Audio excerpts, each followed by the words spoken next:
नमस्कार दोस्तों, पीसीएस अभ्यास के ऑनलाइन स्टडी प्लेटफॉर्म में मैं निशांत आप सभी का स्वागत करता हूं। और आज हमारा लेक्चर 15 स्टार्ट है। लेक्चर 15 का जो हमारा पहला टॉपिक है वो है विधानसभा। ठीक है, तो विधानसभा को देखेंगे। विधानसभा में क्या है कि भाई पहली बात कि इसके जो मेंबर्स होते हैं वो ये एक अस्थायी सदन है, यानी नॉन परमानेंट सदन है ये।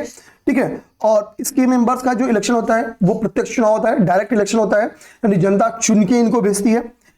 टेन्योर कितना होगा, कार्यकाल कितना होगा, तो 5 वर्ष इनका कार्यकाल होता है। सामान्यतः क्या इनका 5 वर्ष का कार्यकाल है, और सिंपल सी बात है 5 वर्ष के बाद दोबारा यानी रिलेक्शन होगा। जीत के आए तो अच्छी बात। तो नई विधानसभा का गठन होता है। सदस्यों की मिनिमम एज कितनी होती है, तो 25 ईयर सदस्यों की मिनिमम एज होती है।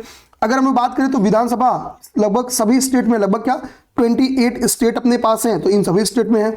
अपने पास कुल 8 यूटीज हैं, तो इसमें ध्यान देना। तो सभी यूटीज में नहीं है, केवल 3 यूटी, दिल्ली, पुदुचेरी, जम्मू कश्मीर, इन 3 यूटीज में क्या है आपकी विधानसभा है।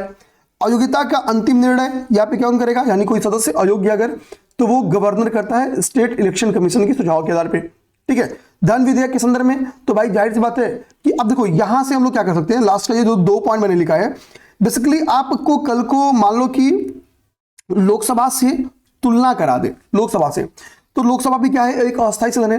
लोकसभा में हमने पढ़ा क्या कि प्रत्यक्ष चुनाव होता है। लोकसभा के मेंबर्स भी क्या है 5 साल के लिए चुने जाते हैं। मिनिमम एज कितना है 25 ईयर है। डिफरेंस क्या है यहाँ पे देखो डिफरेंस है।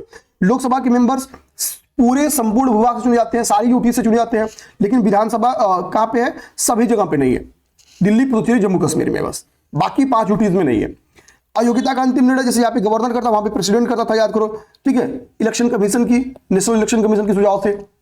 धन विधेयक भाई विधानसभा अगर पास कर दे तो केवल 14 दिन तक क्या कर सकती है विधान परिषद, अगर है तो रोक सकती है। यही हाल वहां पे राज्यसभा के पास है। तो ये अगर कल को लोकसभा से आपकी तुलना पूछ दे तो आप इन्हीं आधार पे क्या कर सकते हो, तुलना भी कर सकते हो। ठीक है, तो विधानसभा के बारे में बेसिक फैक्ट था, हम सबको पता था, इसके लिए 2 ही मैंने निपटा दिया। अब आके जाते हैं हमारे लिए क्या है विधानसभा की कार्यक्रम शक्तियां। तो हमको पता भी कि 3 लिस्ट है, centre list, state list, concurrent list, और एक आपका औशिष्ट लिस्ट है। ठीक है, औशिष्ट सूची है। अब देखो यूनियन लिस्ट पे कौन काम कर सकता है, तो केवल यूनियन गवर्नमेंट, यानी केंद्र काम कर सकती है। स्टेट लिस्ट पे कौन काम करेगा, स्टेट गवर्नमेंट करेगी काम। और अगली बात आपकी आती है समवर्ती सूची। तो समवर्ती सूची यानी कॉन्करेंट लिस्ट। तो कॉन्करेंट लिस्ट पे कौन काम कर सकता है, तो कॉन्करेंट लिस्ट पे आपकी लोकसभा भी काम मतलब केंद्र भी काम कर सकती है, और कॉन्करेंट लिस्ट पे आपके कौन काम कर सकता है कि कॉन्करेंट लिस्ट पे आपकी मतलब स्टेट भी काम कर सकती है। लेकिन अगर टकराव की स्थिति आ जाए तो सेंटर की बात मानी जाएगी। ठीक है, ये बात हम सब जानते हैं। ये बात क्या है, ये बात हम सब जानते हैं। अच्छा, यहां पे मैं आपसे कुछ होमवर्क देने वाला हूं। ठीक है, एक तो आर्टिकल 312 बताओ, क्योंकि यहां से राज्यसभा का स्पेशल पावर है, ध्यान देना। आर्टिकल 312, चलो यहाँ पे मैं बता भी दूं आपको। अगर राज्यसभा इस बात का प्रस्ताव पारित करे कि ठीक है एक नई अखिल भारतीय सेवा के गठन को लेके, तो संसद क्या करती है, एक नई अखिल भारतीय सेवा का गठन कर सकती है। एक नई ऑल इंडिया, ठीक है, सर्विसेज का गठन कर सकती है। अभी अपने पास क्या है, आईएएस, आईपीएस और आईएफएस, इंडियन फॉरेस्ट सर्विस, ये 3 ऑल इंडिया सर्विसेज है। तो आर्टिकल 312 के तहत क्या है, राज्यसभा को, जो राज्यसभा है उसको स्पेशल पावर दिया गया है। आर्टिकल 312 ये पेपर में क्वेश्चन बन के आ सकता है। इसी तरीके से आपको आर्टिकल 249, ठीक है, आर्टिकल 243 लिखा गया, 249, ये क्वेश्चन मार्क है, ये आप लोग को बताना है। ठीक है, स्टेट लिस्ट पे कब 249 दर्शाता है कि कब केंद्र क्या कर सकती है, कानून बना सकती है। तो आर्टिकल 249 आपका हो गया #कमेंट। और जितने भी लोग ये क्लास देख रहे हैं, 500 1000 सबके कमेंट चाहिए मुझे, 100% कमेंट चाहिए, ध्यान दो। ठीक है, कमेंट करके बताओ भैया। अब हम लोग आते हैं क्या, विधानसभा की कार्यक्रम शक्तियां देखते हैं। तो विधानसभा की ये क्यों समझाया स्टेट लिस्ट, क्योंकि विधानसभा की जो कार्य हैं, जो शक्तियां हैं, वो स्टेट लिस्ट में या कॉन्करेंट लिस्ट पे होगी। ठीक है, तो विधानसभा क्या कहती है, राज्य के लिए कानून बना सकती है उन विषयों पे जो स्टेट लिस्ट के विषय हैं या कॉन्करेंट लिस्ट की जो विषय है। स्टेट लिस्ट में क्या है, कॉन्करेंट लिस्ट में क्या है, सेंट्रल लिस्ट में क्या है, ये सब हम आगे पढ़ेंगे। ठीक है, राष्ट्रपति के निर्वाचन में विधानसभा की भूमिका है कि नहीं है, तो भाई राष्ट्रपति के इलेक्शन हुआ, राष्ट्रपति के इलेक्शन में इन डिटेल हमने पढ़ा, तो इनकी कार्य शक्तियां वहां भी समझ गए। राज्यसभा के सदस्यों का निर्वाचन क्या होता है भाई, विधानसभा के सदस्यों के द्वारा किया जाता है। राज्यसभा पढ़े हैं तो राज्यसभा में कैसे इनकी भूमिका है इन डिटेल समझे हैं, कहीं कोई दिक्कत नहीं है। अब देखो विधान परिषद के चयन में, विधान परिषद के चयन में क्या होती है, 1/3 जो मेंबर्स का चयन होता है वो किससे होता है, वो विधानसभा के सदस्य करते हैं। वो अलग की बात है कि सारी जगहों पे विधानसभा और विधान परिषदें नहीं है, केवल 6 स्टेट में विधान परिषदें हैं, समझना मेरी बात को। तो एक क्या है, विधानसभा राज्य के लिए कानून बना सकती है, ठीक है, the legislative assembly makes law for the state. Second क्या है, वो इलेक्शन ऑफ प्रेसिडेंट, ठीक है। थर्ड क्या है, राज्यसभा मेंबर्स के इलेक्शन में। चौथा क्या है, जो आपका लेजिस्लेटिव काउंसिल मेंबर्स हैं उनके चयन में आपकी किसकी भूमिका है, आपकी विधानसभा की भूमिका है। तो ये 4 भूमिका वेरी इंपॉर्टेंट, वेरी इंपॉर्टेंट। अब समझो आप लोग, ठीक है। विधानसभा में विधायी प्रक्रिया समझते हैं, विधान परिषद हम लोग अभी आगे समझाऊंगा। तो विधायी प्रक्रिया क्या है, मान लो कि भाई कि कोई बिल आ रहा है तो बिल पास होने का प्रोसेस क्या है, तो सिंपल प्रोसेस है। बात वही कि अगर मान लो कोई सामान्य विधेयक है, धन विधेयक को छोड़ के विधानसभा में पास होता है तो विधान परिषद के पास ऑप्शंस क्या है, पहला स्वीकार करे, अस्वीकार करे या पुनर्विचार के लिए लौटा दे। तो भाई अस्वीकार तो नहीं कर सकती है, अस्वीकार नहीं कर सकती है, सिंपल सी बात है। विधान परिषद के पास इसको अस्वीकार का पावर नहीं है, अस्वीकार का पावर नहीं है, ठीक है, ध्यान देना।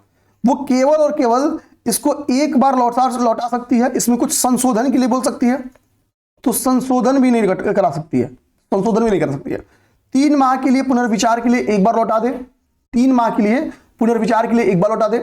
और विधानसभा जब दोबारा उस बिल को भेजे तो मैक्सिमम 1 माह के लिए और भी लौटा सकती है, मैक्सिमम 1 माह के लिए और लौटा सकती है। तो पहली बार 3 माह के लिए, सेकेंड टाइम लौटाएगी कितने मंथ समय के लिए, केवल 1 मंथ के लिए। यानी विधान परिषद के पास ये पावर है कि वो किसी भी बिल में मैक्सिमम डिले कितना करा सकती है, 4 मंथ, मैक्सिमम डिले कितना करा सकती है, 4 मंथ, ठीक है। तो विधान परिषद की कार्यक्रम शक्तियां में क्या हो गया कि भाई 4 महीने के लिए तो टलवाई सकती है, ये इसकी शक्ति होगी, ये इसकी शक्ति होगी, ठीक है। तो सिंपल सी बात है, कुछ शक्तियां हैं लेकिन बहुत नहीं है, ठीक है। धन विधेयक के संदर्भ में बात केवल 14 दिन की, वो सेम टू सेम केवल 14 दिन के लिए अपने पास रख सकती है भाई, नहीं अगर सहमति दी तो भी ये पास मान लिया जाएगा। आगे बात समझ में, थोड़ा स्पीड इसलिए क्योंकि ये बहुत इजी है, हम लोग समझे हुए हैं, तो यहां पे समझना कोई बड़ी बात नहीं थी, केवल ये एक नया कॉन्सेप्ट था जिसको हम लोगों ने यहां पे देख लिया, समझ लिया। अब हम लोग विधान परिषद देखेंगे। विधान परिषद यानी लेजिस्लेटिव काउंसिल, कुल टोटल केवल 6 स्टेट्स, यूपी 1, महाराष्ट्र 2, बिहार 3, आंध्र 4, तेलंगाना 5, कर्नाटका 6, कुल 6 स्टेट में आपकी विधान परिषद है, ठीक है, विधान परिषद है, ठीक है। आना बात समझना। अब विधान परिषदों के संबंध में आपका आर्टिकल 169 में ही इसके सृजन से भी संबंधित प्रावधान है, यानी इसको कैसे बनाया जा सकता है, और इनके लैप्स यानी समापन से भी संबंधित प्रावधान है, कैसे इनको फिनिश कर सकता है। तो विधान परिषद बनाना और समाप्त करना, इन दोनों से रिलेटेड प्रावधान कहां पे है, आर्टिकल 169 में है। कैसे हो सकता है, कैसे हो सकता है कि अगर सेकेंड टाइप के विशेष बहुमत से, अगर सेकेंड टाइप के विशेष बहुमत यानी उपस्थित एवं मतदान का 2/3, ठीक है, प्लस क्या, सेकेंड टाइप का विशेष बहुमत में प्लस क्या होगा, जो कि क्या ना हो, ठीक है, ये चीज ध्यान देना। आगे बताना सेकंड टाइप का विशेष बहुमत, ठीक है। विशेष बहुमत हम लोग, इसको हम लोग प्रभावी बहुमत हम लोग ऑलरेडी देख चुके हैं, तो विशेष बहुमत सेकंड टाइप समझाना आपको।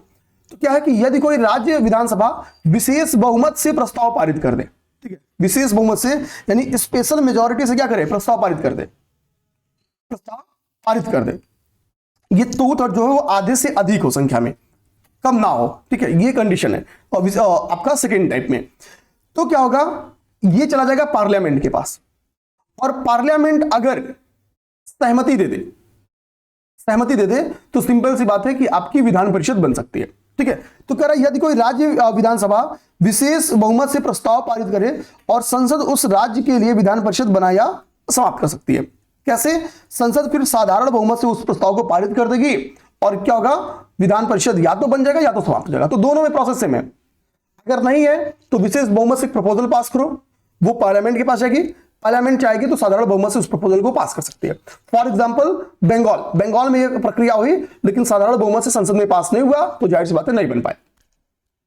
अगर पास हो गया होता तो यहां पे वेस्ट बंगाल में भी आपके पास एक विधान परिषद रही होती। हमको याद होना चाहिए कि ममता जी इस बार चुनाव हार गई थी, उनके पास एक ऑप्शन था, या तो कोई सीट वैकेंट कराए वहां से इलेक्शन लड़े, कहीं दोबारा हार जाते तो मुख्यमंत्री पद से हाथ धोना पड़ जाता। आगे बात समझ में, 6 बात। अब दिक्कत की बात क्या थी उनके पास कि भाई विधान परिषद तो था नहीं, विधान परिषद से या तो सदस्यता ले लें, इसी के लिए उन्होंने फॉर्मेशन के ऊपर काम किया, लेकिन नहीं बन पाया। ठीक है, ध्यान देना। आगे बात समझ में, तो आर्टिकल 169 अपने दिमाग में हम लोग रखेंगे। 169 हम लोग देखते हैं कि एक बार विधान परिषद की संरचना के ऊपर। तो देखो, विधान परिषद की संरचना समझना आप लोग बात को। तो जब आप विधान परिषद की संरचना देखते हो तो विधान परिषद में एक तो क्वेश्चन बन सकता है कि कितने इसमें, ठीक है, इलेक्टेड होते हैं, कितने इसमें इलेक्टेड होते हैं और कितने नॉमिनेटेड। तो भाई 1/6 मेंबर को क्या किया जाता है, राज्यपाल के द्वारा, ठीक है, मनोनीत किया जाता है। ध्यान देना, 1/6 मेंबर को नामित किया जाता है, यानी नॉमिनेटेड किया जाता है। किसके द्वारा नॉमिनेटेड किया जाता है, यहां पे लिख देता हूं NOMI, नॉमिनेटेड किया जाता है। किसके द्वारा, गवर्नर के द्वारा। बचे मेंबर्स को क्या किया जाता है, निर्वाचित किया जाता है। 5/6 को निर्वाचित किया जाएगा। 1/6 को गवर्नर क्या करेगा, नॉमिनेटेड करता है। 1/6 को गवर्नर नॉमिनेटेड करता है। अब समझो बात को।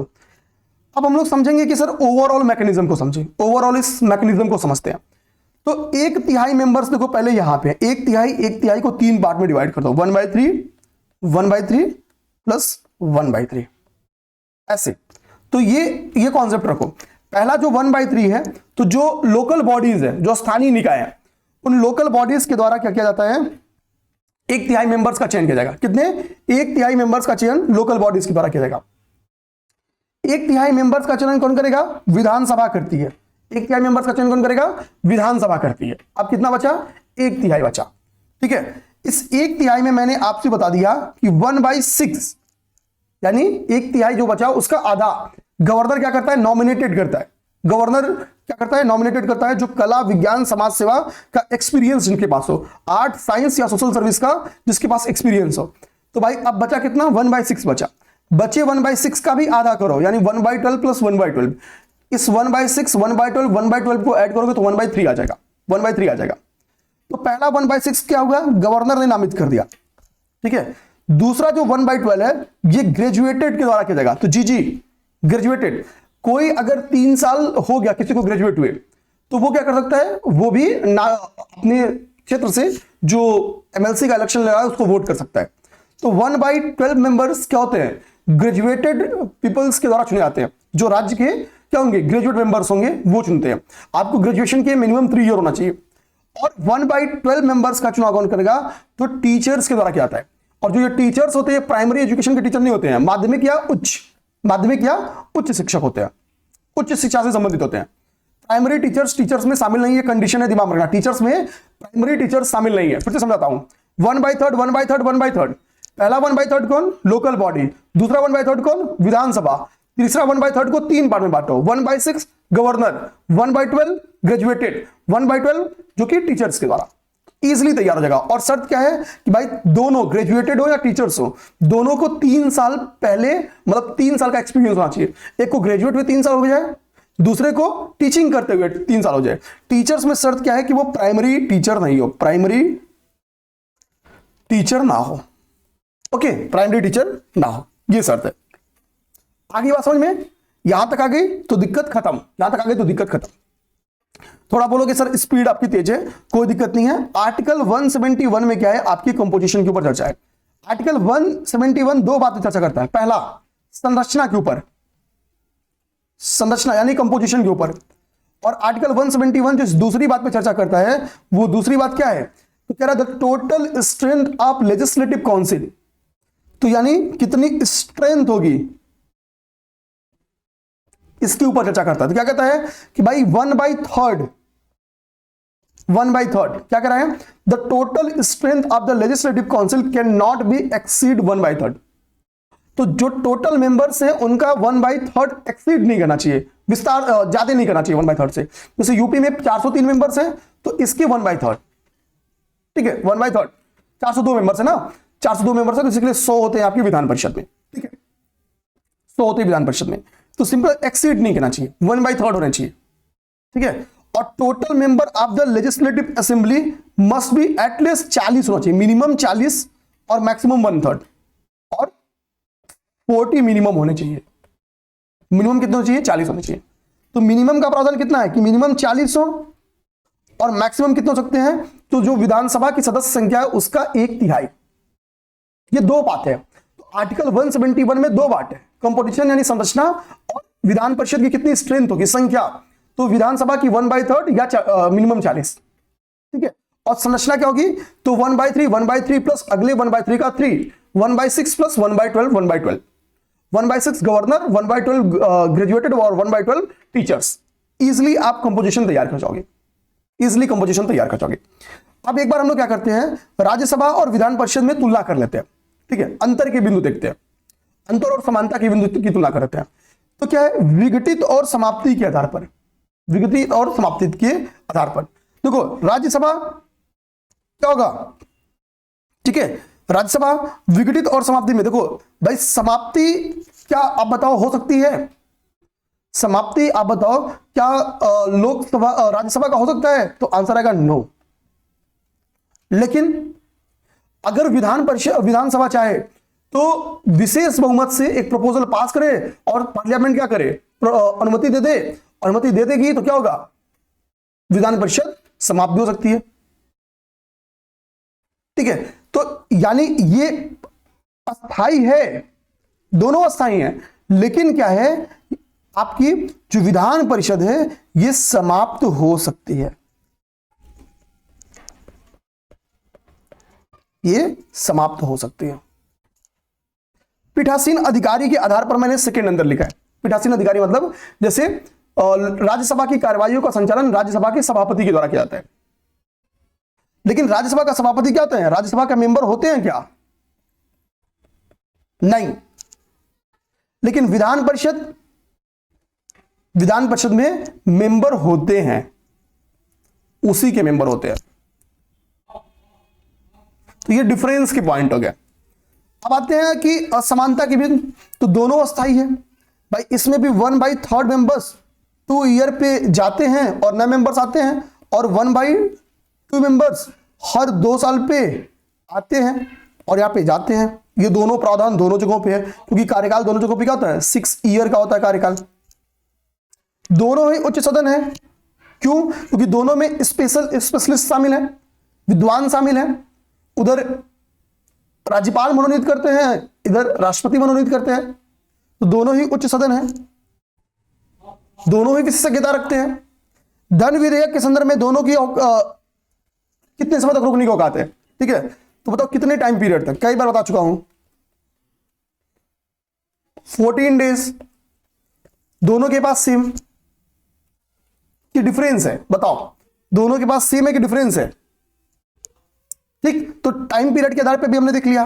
तो हमने क्या देखा, अंतर के बिंदु देख लिया, और हमने देख लिया क्या कि भाई समानता के क्या बिंदु है, ये चीज हमने क्लियरिटी के साथ देख लिया। पेपर में यही क्वेश्चन बन के आएगा। अब नेक्स्ट देखो हम लोग जुडिशरी को देखते हैं। देखो जुडिशरी देखते हैं, अगर हम लोग कॉन्स्टिट्यूशन को ध्यान से देखिए समझे, तो जुडिशरी में एक वर्ड लिखी गई है कि भारत के जो न्यायपालिका की कल्पना की गई है वो एकल और एकीकृत न्यायपालिका है, सिंगल और इंटीग्रेटेड है। यानी हर राज्य का अपना सुप्रीम कोर्ट नहीं है, एकल है, पूरे देश का एक ही सुप्रीम कोर्ट है। और एकीकृत कैसे है भाई, सुप्रीम कोर्ट है, उसके नीचे हाई कोर्ट्स है, उसके नीचे डिस्ट्रिक्ट कोर्ट्स है, उसके नीचे क्या है, विलेज कोर्ट्स या ग्राम कोर्ट्स है। 2008 में इसकी व्यवस्था की गई, 2008 में इसकी व्यवस्था की गई, ठीक है। एक ट्रायंगल बेस्ड है, यहां से की अपील यहां जा सकेगी, यहां की अपील हाई कोर्ट जाएगी और इसके बाद से सुप्रीम कोर्ट जाएगी। सुप्रीम कोर्ट का डिसीजन क्या होगा, लास्ट डिसीजन होगा। सुप्रीम कोर्ट का निर्णय उस पर क्या होगा, लास्ट होगा। तो ये क्या होगा, ये इंटीग्रेटेड हो गया, ये इंटीग्रेटेड हो गया। तो भारत में क्या एकल और एकीकृत न्यायपालिका की बात है। और न्यायपालिका किसने चाहिए, सशक्त और निष्पक्ष होनी चाहिए। न्यायपालिका क्या होनी चाहिए, सशक्त एवं निष्पक्ष होनी चाहिए। संविधान निर्माताओं ने कार्यपालिका की शक्ति को, विधायिका की शक्ति को और न्यायपालिका की शक्ति को एकदम डिवाइड कर दिया, कोई टकराव ना हो इन फ्यूचर, ठीक है, ध्यान देना। अब लोग देते हैं भारतीय न्यायपालिका के संबंधित कुछ संवैधानिक प्रावधान समझते हैं। तो पहले तो बेसिक समझो आप लोग कि सुप्रीम कोर्ट से संबंधित प्रावधान कहां पे है, हाई कोर्ट से संबंधित प्रावधान कहां पे है, और अधीनस्थ न्यायालय से संबंधित प्रावधान कहां पे है। तो सुप्रीम कोर्ट का भाग 5 में है, अनुच्छेद 124 से 147, 124 से 147, ठीक है। भारतीय न्यायपालिका का संवैधानिक प्रावधान देखेंगे तो सुप्रीम कोर्ट कहां पे है, भाग 5 में, अनुच्छेद 124 से 143 के बीच में। हाई कोर्ट में एक आर्टिकल जोड़ दो, भाग 6 में हो जाएगा, ठीक है, भाग 6 हो जाएगा। और 1 और 2 को अपने में चेंज कर दो तो 214 हो जाएगा, 214 हो जाएगा। तो अनुच्छेद 214 से 232 हाई कोर्ट का हो गया, 214 से 232, और 32 के बाद से आगे आता है 33 से लेके 37 तक आपके यहां अधीनस्थ न्यायालय की बात। तो सुप्रीम कोर्ट भाग 5 में, बाकी दोनों भाग 6 में। आर्टिकल्स क्या सुप्रीम कोर्ट का? Article 124 to 147, high court article 214 to 232 और 233 से 237 किसका? अधीनस्थ न्यायालय का। किसका? अधीनस्थ न्यायालय का, लोअर कोर्ट का। अधिकरण की व्यवस्था संविधान निर्माताओं ने नहीं रखी थी, अर्थात मूल संविधान में अधिकरण यानी ट्रिब्यूनल्स नहीं थे। 1976 में जो 42nd कॉन्स्टिट्यूशनल अमेंडमेंट होता है, उस कॉन्स्टिट्यूशनल अमेंडमेंट से क्या होता है कि हमारे यहां ट्रिब्यूनल्स आते हैं, एनजीटी। तो 42nd कॉन्स्टिट्यूशनल अमेंडमेंट 1946 से क्या हुआ? ट्रिब्यूनल्स आ गए। ट्रिब्यूनल्स के ऊपर चर्चा कहां पे है? तो भाग 14 क में, और अनुच्छेद 23 क और 23 ख में है। अनुच्छेद 23 क और ख में अधिकरण के ऊपर चर्चा की गई है। तो 42वां संविधान संशोधन, 42nd कॉन्स्टिट्यूशनल अमेंडमेंट 1946, और इनका प्रावधान कहां पे है? तो संविधान के भाग 14 क में है। आर्टिकल कौन सा है? तो 323 क और 323 ख। अब ये हो गया आपका बेसिक इंफॉर्मेशन। हमने एकल और एकीकृत न्यायपालिका समझा, हमने सामान्य प्रावधान कहां के गए हैं इनको समझा, हमने ट्रिब्यूनल्स को समझा। अब हम लोग समझते हैं, थोड़ी कुछ बैकग्राउंड देखने की कोशिश करते हैं जुडिशरी की। तो जुडिशरी के बारे में हमको पहली चर्चा कहां मिलती है? तो पहली चर्चा हमको मिलती है रेगुलेटिंग एक्ट में, रेगुलेटिंग एक्ट 1973। रेगुलेटिंग एक्ट 1973 में कहा जाता है कि एक सुप्रीम कोर्ट की स्थापना की बात बोली गई थी, सुप्रीम कोर्ट की स्थापना की बात बोली गई थी, और इस सुप्रीम कोर्ट की स्थापना अगले साल 1974 में कर दिया गया। इसमें क्या थे? एक जज था और 3 अन्य न्यायाधीश थे। एलिजा इम्पे, एलिजा एम्पे इसके पहले मुख्य न्यायाधीश थे, और 3 जो अन्य थे उनमें एक हाइड थे। अब 2 का अन्य नाम बता दो आप लोग, पेपर में क्वेश्चन बन के आया है, ये हम लोग हिस्ट्री में पढ़े भी है, हिस्ट्री में पढ़े हैं, ठीक है। तो सुप्रीम कोर्ट की स्थापना यानी, अच्छा ये जो सुप्रीम कोर्ट था ये नाम में बस सुप्रीम था, ये सुप्रीम था नहीं, इसके डिसीजन को भी अपील किया जा सकता था। लेकिन पहली बात कोर्ट सिस्टम, अगर हम लोग ऑर्गेनाइज्ड कोर्ट सिस्टम की बात करें तो रेगुलेटिंग एक्ट 1973 से रखा गया, ठीक है, ध्यान रहा, रेगुलेटिंग एक्ट 1973 से किया गया। एलिजा एम्पे क्या है? प्रथम इसके जज हो गए, बाकी 3 का मैंने नाम आपसे पूछ दिया है।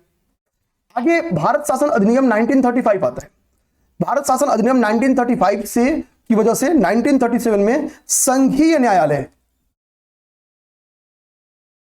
संघीय न्यायालय एक यूनियन जुडिशरी की क्या हुआ? न्यू रखी गई, संघीय न्यायालय की न्यू रखी गई। कब? तो ध्यान देना, यहां पे 73 में एक्ट है और 74 में न्यू है, 73 में एक्ट है और 74 में न्यू है। यहां पे क्या है? 35 के एक्ट से 37 में इसकी न्यू रखी गई, 35 के एक्ट से 37 में इसकी न्यू रखी गई। अब ध्यान देना, इसमें टोटल कितने जज थे? तो टोटल 8 जज थे। एक जो थे वो मुख्य न्यायाधीश थे, चीफ जस्टिस थे, और 7 क्या थे? आपके अन्य न्यायाधीश, यानी अदर जो जस्ट न्यायाधीश थे, जुडिशरी जस्टिस थे, वो हो गए। तो मुख्य न्यायाधीश और अन्य न्यायाधीश जो जज थे, एक चीफ जज हो गया, एक और बाकी अदर जज हो गए, 7 अदर हो गए। पहले अगर देखोगे कि संघीय न्यायालय के पहले जो जज थे उनका नाम था मोरिस ग्वेयर। क्या था नाम उनका? मोरिस ग्वेयर। तो संघीय न्यायालय जो 1937 में एक्टिव हुआ, उसके पहले जज का नाम क्या हो गया? मोरिस ग्वेयर हो गया। आफ्टर इंडिपेंडेंट क्या हुआ भाई? हम आजाद होते हैं कब? तो सबको पता है कि 15 अगस्त 1947 को। उसके बाद से क्या हुआ? हमने अपना संविधान बनाया। उसके बाद से क्या हुआ? ठीक है, संविधान लागू होता है। तो सिंपल सी बात समझो भाई, 26 नवंबर 1949 को संविधान लागू हुआ, ठीक है, संविधान लागू हुआ। उसके बाद से आगे चल के ध्यान देना, आगे चल के यहां पर देखो 28 जनवरी 1950 को, 28 जनवरी 1950 को हमने क्या किया? सुप्रीम कोर्ट की नींव रखी। सुप्रीम कोर्ट की हमने नींव रखी, सुप्रीम कोर्ट की नींव रखी। और इस सुप्रीम कोर्ट में पहले की तरह 1+7 मेंबर थे, यानी एक चीफ जस्टिस और 7 अन्य, ठीक है, 7 अन्य। तो ये हो गया आपकी व्यवस्था। कौन? ये व्यवस्था आपकी हो गई ठीक है। जब मतलब देश की आजादी के बाद हमको था 26 जनवरी 1950 को क्या हुआ था, अपना जो कॉन्स्टिट्यूशन था वो पूर्णतया लागू हो गया था, पूर्णतया लागू, यहां पे आंशिक लागू हुआ था,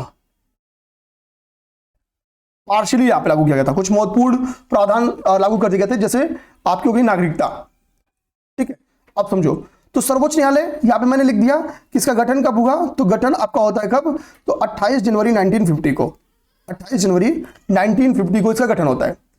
कितने मेंबर्स थे, तो 1+7 मेंबर्स थे। ठीक है, पहले जज का नाम क्या था, हीरा जेलाल कानिया, ये देश के पहले मुख्य न्यायाधीश थे, देश के पहले, स्वतंत्र भारत के पहले मुख्य न्यायाधीश थे। ठीक है, विस्तार अब क्या है, ये 1+7 हो गया, यानी टोटल 8 जज हो गए। लेकिन समझो मेरी बात भाई, समय के साथ अभी वर्तमान में क्या है, 2019 में संशोधन करके हमने जजों की संख्या को 31 से 34 किया था, यानी 3 जज हमने 2019 में बढ़ाए थे। तो जजों में विस्तार कौन, जजों की संख्या में विस्तार कौन करेगा, अगर एक्सपेंशन करना होगा तो खुद संसद कर सकती है, यहां पे सीजीआई को कोई ताकत नहीं है, संसद करेगी। लेकिन संसद के पास ताकत केवल वृद्धि का है, ऐसा नहीं कि वो वृद्धि करने के बाद कमी कर सकते हैं। ऐसा नहीं कि अब संसद चाहे कि नहीं 34 को हमको फिर से 31 कर देते हैं, या 31 का फिर से 26 कर सकते हैं, ऐसा नहीं हो सकता है। जो एक बार हो गया, आपकी काम केवल वृद्धि करना है, आप कमी नहीं कर सकते। यानी संसद की यहां पे शक्ति क्या है, छीड़ है, यहां पे केवल वृद्धि कर सकते, कमी नहीं कर सकते, और बहुत अच्छी बात है। तो 1956 में पहली बार क्या हुआ, जजों की संख्या में वृद्धि किया गया, और अंतिम बार जजों की संख्या में कब वृद्धि किया गया, 2019 में। वर्तमान में जजों की संख्या कितनी है, तो वर्तमान में प्रेजेंट में जजों की संख्या कितनी है, 34 है, 1+33, यानी एक कौन है, एक मुख्य न्यायाधीश है, चीफ जस्टिस है, अभी कौन है, अब बताओ वर्तमान 91वें मुख्य न्यायाधीश कौन है, मुख्य न्यायाधीश कौन है, चलो भाई कमेंट करके बताओ, 91वें मुख्य न्यायाधीश का नाम कमेंट करके बताओ। हम लोग योग्यता देखते हैं। ठीक है, योग्यता किसको भाई जज बनाया जा सकता है, तो जज बनने की योग्यता क्या है, तो योग्यता तो बहुत क्लियर है कि भाई पहली बात क्या है कि आप सुप्रीम कोर्ट का अगर जज बनना चाहते हैं तो भाई मिनिमम 5 ईयर का आप एक्सपीरियंस रहो, मिनिमम 5 साल आपको एक्सपीरियंस रहना है। किसी भी हाई कोर्ट में आप 5 साल तक जज के रूप में काम किया, तो फिर क्या होगा, एक प्रोसेस है, उस प्रोसेस के तहत आप सुप्रीम कोर्ट का जज बन सकते हो। प्रोसेस क्या है समझाऊंगा आगे। तो पहला तो ये है। सेकंड क्या बोला गया भाई, सेकंड क्या होगा, आपके पास 10 ईयर का अनुभव हो, आपके पास मिनिमम क्या हो, 10 साल का अनुभव हो, और ये 10 साल का अनुभव कैसा हो, एज अ जज का, एज अ वकील, एडवोकेट काम करने का।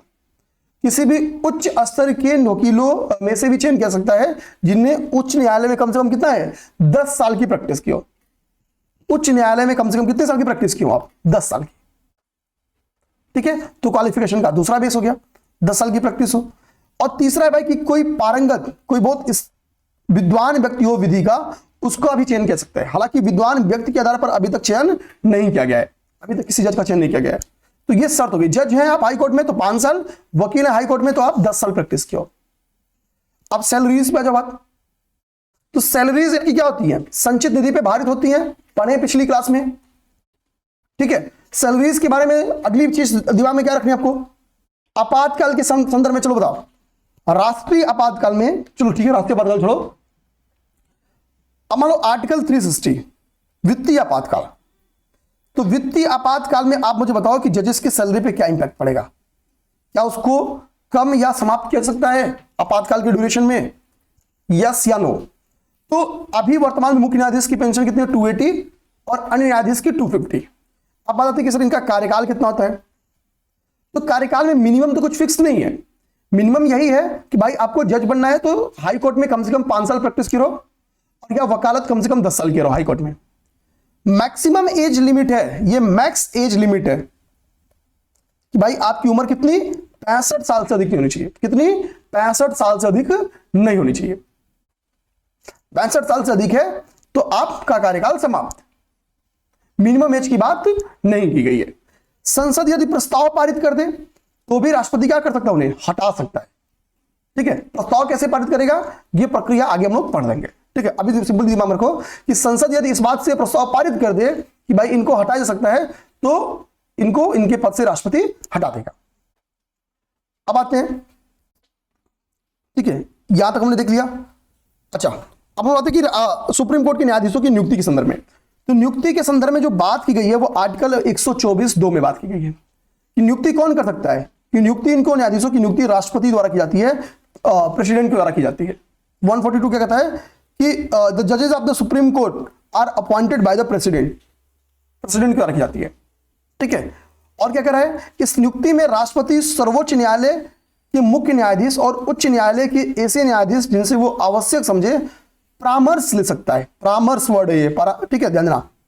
तो बाद में दिक्कत आती है कि इस परामर्श का मतलब क्या है, मतलब क्या राष्ट्रपति बाध्यकारी है परामर्श मानने के लिए। तो परामर्श का इंग्लिश लिखा है कंसल्टेशन, ये स छोटा लिखा गया बड़ा लिखाएगा, ऐसे लिखाएगा,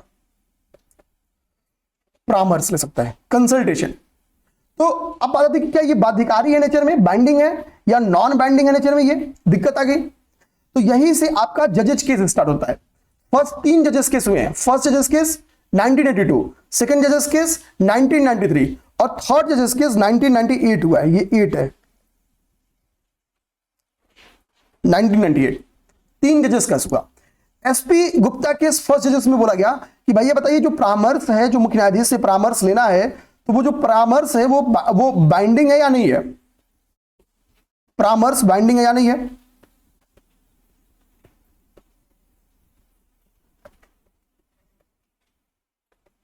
कंसल्टेशन बाइंडिंग है या नहीं है। तो जब इसको डिफाइन किया गया जुडिशरी के द्वारा 1982 में, तो बोला कि नहीं, संविधान निर्माताओं ने कंसल्टेशन वर्ड लिखा है, और कंसल्टेशन का मतलब होता है सुझाव, बाइंडिंग नहीं होती है। कंसल्टेशन वर्ड नॉर्मली बाइंडिंग नहीं होती है। तो 1982 में सुझाव यह दिया गया कि ठीक है बाइंडिंग नहीं है, सुझाव मानना। तो जब बाइंडिंग नहीं है तो मींस राष्ट्रपति अपने मन से निर्णय ले सकता है, और राष्ट्रपति कोई निर्णय लेगा तो किसकी सलाह से लेगा, तो मंत्रिपरिषद की सलाह से लेगा, और मंत्रिपरिषद का सलाह जो होता है वो नॉर्मली प्रधानमंत्री जो कहता है वही बात होती है। तो यानी अब क्या हो गया, कार्यपालिका का हस्तक्षेप हो जाएगा जुडिशरी के चयन में। अब ये हस्तक्षेप बढ़ता है, लगभग 10 साल तक चीजें चलेगा। तो जब लगभग 10 साल तक ये हुआ कि भाई कि ये तो जुडिशरी का में कार्यपालिका का हस्तक्षेप हो रहा है, तो जुडिशरी समझेंगी। फिर यहीं से 1993 में सेकेंड जज केस आएगा, ये वो भाई इसको रिव्यू करो कि भाई स्वतंत्र न्यायपालिका होना चाहिए ना, कार्यपालिका, विधायिका और न्यायपालिका की शक्तियां अलग हैं। अब ये तो टकराव हो रहा है ना, चयन ये कर रहे हैं। तो सेकेंड जजेस केस 1993 होगा। सेकेंड जजेस केस में क्या होगा, ये बोला जाएगा कि भाई सीजीआई जो राष्ट्रपति को सलाह देगा, अब वो नेचर क्या मान लिया जाएगा, वो बाध्यकारी। क्यों ये चेंजिंग क्यों किया गया, तो न्यायिक समीक्षा की अपने ही जजमेंट को सुप्रीम कोर्ट पलटती है और कहती है कि चूंकि भाई स्वतंत्र न्यायपालिका की कल्पना की गई है, और स्वतंत्र न्यायपालिका तभी रह सकती है जब कार्यपालिका की कोई भूमिका उसके निर्माण में ना हो। तो अब क्या कर दिया गया, बाध्यकारी कर दिया गया। लेकिन बात है कि क्या सीजीआई जो कहेगा राष्ट्रपति वही मानेगा, या सीजीआई के अलावा और किसी की भूमिका है। तो 2 वरिष्ठतम न्यायाधीश, सीजीआई प्लस 2 वरिष्ठतम न्यायाधीश, ये अपने में सलाह मशवरा करके जिनका नाम प्रोड्यूस करेंगे वो जज बन जाएगा, और वो बाध्यकारी बात है। तो और ये मौखिक नहीं लिखित होगा। सीजीआई जो नाम देगा उन दोनों वरिष्ठ न्यायाधीशों की सहमति से देगा, वो लिखित तौर पे देगा, मौखिक तौर पे राष्ट्रपति को नहीं देगा, और जो जाएगा वो बाध्यकारी होगा। और जो गोला में ये आप सिस्टम देख रहे हो ना, सीजीआई प्लस 2 वरिष्ठ न्यायाधीश, इसी सिस्टम को लोग कहते हैं कॉलेजियम व्यवस्था। यही व्यवस्था है किसी जजेस को निर्माण को, जो कि 1993 से चलती है। अब इस व्यवस्था में एक परिवर्तन और किया गया 1998 में, जिसको हम लोग कहते हैं थर्ड जजेस केस के नाम जानते हैं। थर्ड जजेस केस में कुछ और नहीं हुआ है, कोलिजियम को थोड़ा और विस्तार किया गया, कोलिजियम का थोड़ा और विस्तार किया गया। और जो यहाँ पे 2 वरिष्ठतम न्यायाधीश आप देख रहे हो, इसी को बढ़ा के कितना कर दिया गया, 4 कर दिया गया। 2 से बढ़ा कितना कर दिया गया, 4 कर दिया गया। बाद में जाहिर सी बात है 2014 में एक स्टेबल गवर्नमेंट आती है। स्टेबल गवर्नमेंट आएगी तो इन्होंने क्या बनेंगे कि ये कहेंगे कि हम एनजेएससी बनाते हैं, राष्ट्रीय न्यायिक नियुक्ति आयोग बनाते हैं। 6 मेंबर्स थे इसमें। राष्ट्रीय न्यायिक नियुक्ति आयोग में कितने मेंबर्स थे, तो इस राष्ट्रीय न्यायिक नियुक्ति आयोग में कुल ये हुआ कि भाई 6 मेंबर्स रहेंगे। टोटल कितने मेंबर्स रहेंगे, 6 मेंबर्स रहेंगे। और ये 6 मेंबर्स डिसाइड करेंगे कि कौन जज बनेगा। अब बात है सर वो 6 मेंबर्स कौन होंगे, तो इसमें बोला गया चलो भाई एक तो चीफ जस्टिस ऑफ इंडिया रख ही लो, सीजीआई हो गया, और 2 जो वरिष्ठतम न्यायाधीश हैं उनको भी रख लो। ये क्या है, वरिष्ठतम न्यायाधीश हो गए।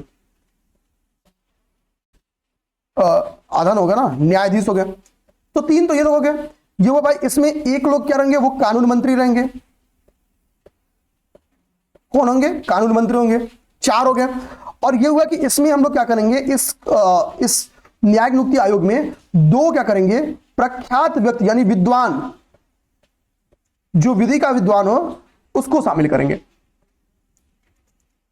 तो भाई ये इसमें तो क्लैरिटी है कि सीजीआई हो गए, 2 वरिष्ठ न्यायाधीश हो गए, 1 कानून मंत्री हो गए। भाई प्रख्यात व्यक्ति का कौन आइडेंटिफाई करेगा कि कौन प्रख्यात है? प्रख्यात व्यक्ति का कौन आइडेंटिफाई करेगा? तो ये हुआ कि भाई इस प्रख्यात व्यक्ति की आइडेंटिफिकेशन के लिए हम क्या करेंगे, हम क्या करते हैं कि अच्छा ये जो, अच्छा बता दूं, 99वां कॉन्स्टिट्यूशनल अमेंडमेंट ना, 99th कॉन्स्टिट्यूशनल अमेंडमेंट, ये मैंने बोल दिया था, हमको लगा नहीं बोला हूं।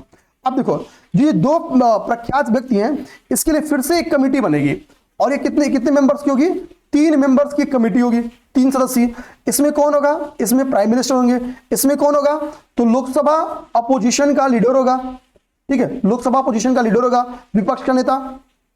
और एक क्या होगा, कोई विधि का जानकार व्यक्ति होगा, विधि का जानकार व्यक्ति होगा। हालांकि एनजेएसी को लागू नहीं हो पाई है। इन डिटेल इसके बारे में आगे की चीजें आगे देख लेंगे, आने वाली क्लास में देख लेंगे। इतनी चीजें हम लोगों ने अभी खत्म कर लिया, थोड़ी स्पीड तेज रखा क्योंकि अब हमको थोड़ा सा स्पीड में चीजें लेके चलना भी है, ठीक है। तो मिलते हैं फिर नेक्स्ट क्लास में। जय हिंद। यूपीआरओ के लिए मास्टर क्लास चल रही है, यूपीआरओ के लिए प्रीलिम्स की टेस्ट सीरीज चल रही है, यूपीपीसीएस के लिए प्रीलिम्स की टेस्ट सीरीज चल रही है, डेली आंसर राइटिंग बैच चल रहा है। ये सारी सुविधाएं हम लोग मुहैया कराए हैं, जिसका लाभ आप लोग ले सकते हैं।